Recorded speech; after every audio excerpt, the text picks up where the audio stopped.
We hold the weekends to enable children and families to meet with others who've shared a similar experience to themselves.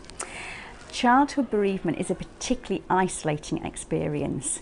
Very often children don't know anybody else this has happened to. It's not the sort of thing that's easy to talk about. So children can feel very, very isolated in this experience, as can parents. Parents are suddenly finding themselves often a single parent, that with all the responsibilities that go with that, whilst grieving themselves and supporting a grieving child.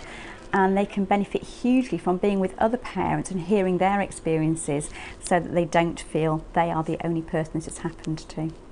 So Eleanor is here with her dad to remember her mum, and Daniel is here with his mum to remember his dad.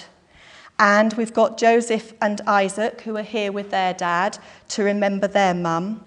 And we've got Mia who's here with her dad to remember her mum. I think that most people approaching a group event where they don't know any of the other participants would feel a sense of apprehension.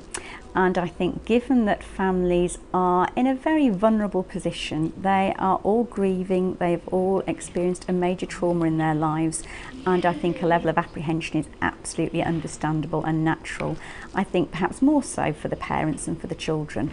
I think children are children first and foremost, and whilst being apprehensive, I think they can relate to lots of the fun activities that we do, because it's very important that weekend is fun. It has a very serious content, it will be emotional at times and it will be difficult, but it has to be fun.